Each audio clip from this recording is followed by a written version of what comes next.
A person's greatness is not determined by their bank account, their family name, or where they were born. It is determined by one simple thing: how they think. This timeless truth has been proven repeatedly throughout history. We see it in the lives of American icons who started with nothing and built empires. Look at Elon Musk, Steve Jobs, or Jeff Bezos. They didn't just work harder, they thought differently. Napoleon Hill, in his legendary book, Think and Grow Rich, gave us the golden key to success when he wrote, "What you think, you become." It sounds so simple, doesn't it? But if it is so simple, we must ask a difficult question. Why do so many people still struggle? Especially here in the United States, a place the world calls the land of opportunity?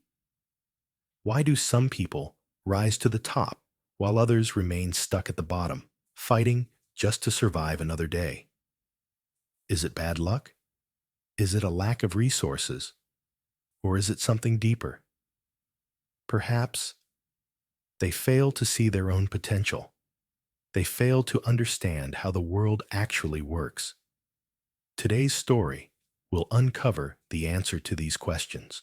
It is a story about money, mindset, and the secret rules of value. Stay with us until the very end of this video, because the lesson you are about to learn isn't just a story. It is a blueprint that could change your future forever. Our story begins in the heart of a bustling city, at a subway station that connects the wealthy suburbs to the financial district. Amidst the noise of screeching trains and rushing footsteps, there lived a homeless man. For years, this station was his home. He was invisible to the thousands of people who passed him every day. His life followed a painful routine. Every morning, as the rush hour began, he would sit on the cold concrete floor, holding out an old, crumpled paper cup. He survived by begging for spare change. He relied on pity.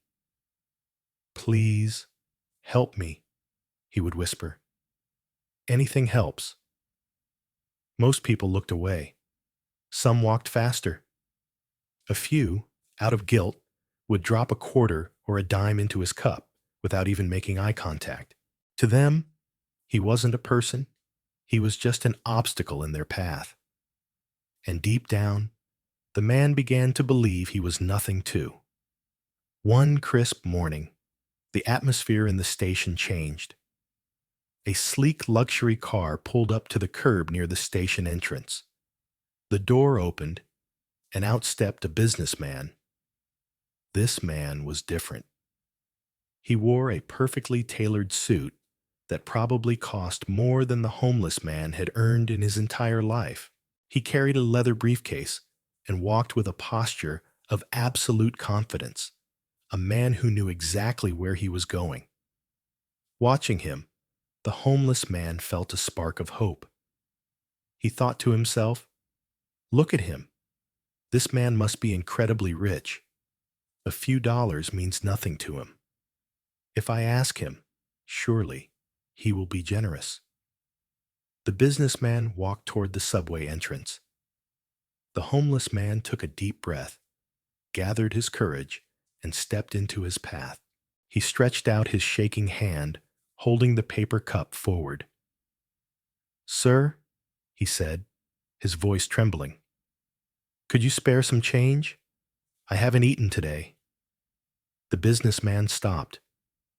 The crowd flowed around them like water around a rock. But instead of reaching for his wallet, instead of dropping $1 to make the beggar go away, the businessman did something unexpected. He looked the homeless man straight in the eyes. His gaze was not mean, but it was piercing. It was cold, calculating, and painfully honest. "You want me to give you money?" the businessman said calmly. "But let me ask you, what will you give me in return?" The homeless man froze. The question hung in the air like a thick fog. What will I give you? He stammered, confused. I I don't understand, sir. I am a beggar. I live here. I have nothing. I don't have any product. I don't have any service to sell. The businessman smirked slightly, shaking his head.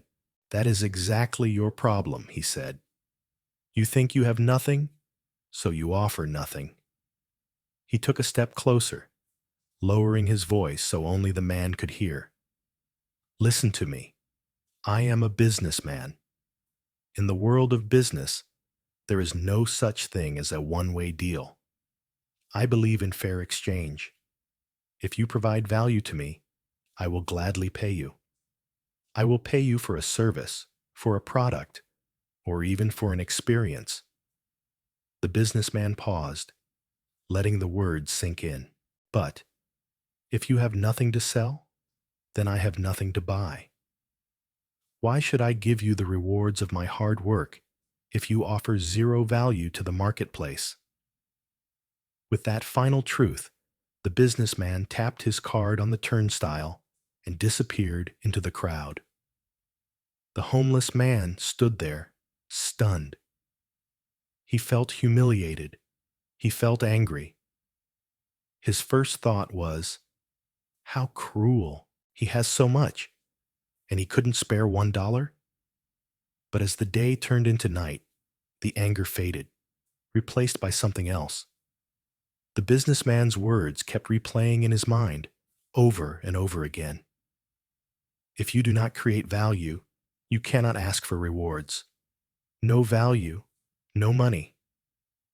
That night, lying on a hard park bench, he couldn't sleep. He looked at the city skyline, glowing with success, and he realized a harsh truth. I have been begging for years, he whispered to himself, but no one has ever told me the rules of the game clearly. I've been playing the victim. I expected the world to owe me a living just because I exist. For the first time, he stopped looking outward for blame and started looking inward for answers. I am not poor just because of bad luck, he admitted. I am poor because I am not part of the exchange. I am taking, but never giving. But the doubt returned. What can I do? I have no capital. I have no shop. I have no skills. For 2 days, he didn't beg. He sat in silence. He observed. He thought. And then, on the 3rd day, the universe offered him a clue. He was walking along the outskirts of the city, near an old, unused railway track. There, growing wildly among the weeds and gravel, was a patch of wildflowers. They were vibrant, colorful, and alive. He stopped. He looked at the flowers, and then he thought about the tired, stressed faces of the people in the subway. An idea sparked in his mind, a business idea. What if, he thought, what if instead of begging for money, I sell a feeling? What if I sell a moment of joy? If I give people a flower, I am not a beggar anymore. I am giving them beauty. I am improving their day. He didn't have money to buy inventory, so he used what nature provided.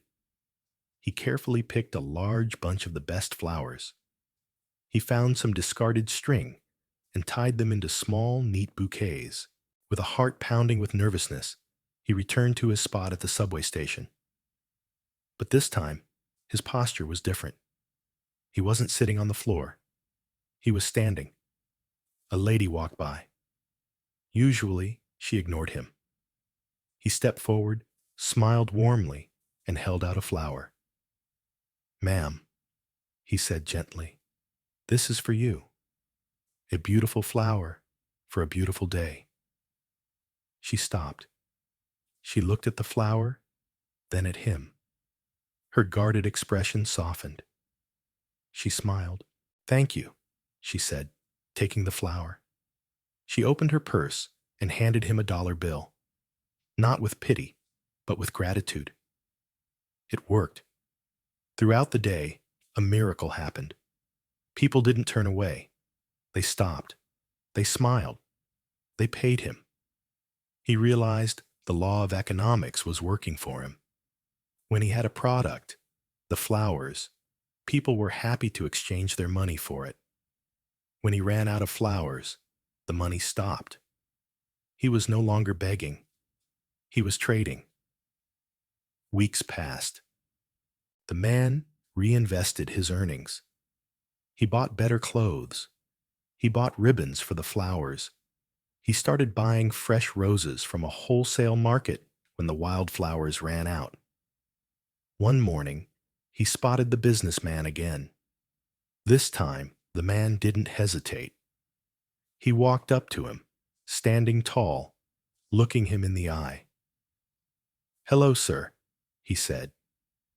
The businessman paused, recognizing him. "I have a deal for you today," the man said, holding out a perfect red rose. "If you buy this flower, I guarantee it will make your office feel brighter and your day go smoother. It is the best quality in the city." The businessman looked at the man, then at the flower. A genuine smile spread across his face. He pulled out a $10 bill and handed it to the man. "Keep the change," the businessman said. "You learned the lesson fast." "You are no longer a beggar," the businessman declared. "Today, you are a businessman." The train arrived, and they parted ways. But that moment sealed his destiny. The man realized, "I am not selling flowers. I am selling value. And there is no limit to how much value I can create." That day, he left the subway station for the last time. He never returned to the life of the streets. 1 year later, in a first-class waiting lounge at the airport, two well-dressed men crossed paths. The first man looked at the second and frowned slightly. "Excuse me, you look very familiar. Have we met?" The second man, wearing a sharp navy suit, smiled and adjusted his silk tie. "Yes," he replied. "We met at the subway station. I was the man selling wildflowers." The businessman's jaw dropped. "Wait, you were the homeless man? That is unbelievable. Look at you now." The former homeless man nodded. "Yes. Today, I own a successful floral supply company.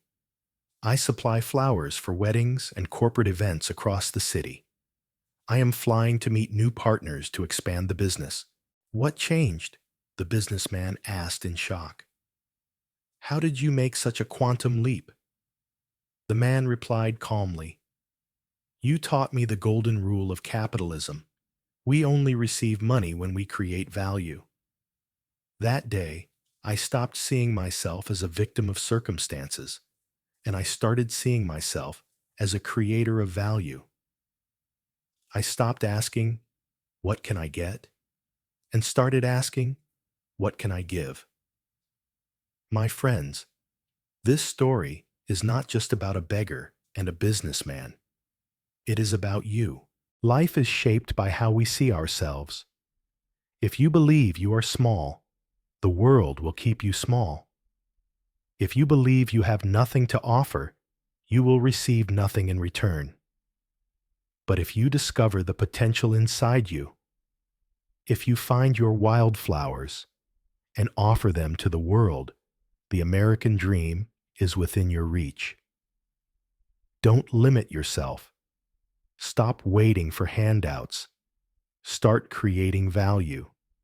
Change your thoughts, and I promise you, your bank account will change too. If this story inspired you, please hit the like button and subscribe to our channel. Share this video with someone who needs to hear this message today. Remember, you are what you think. See you in the next video.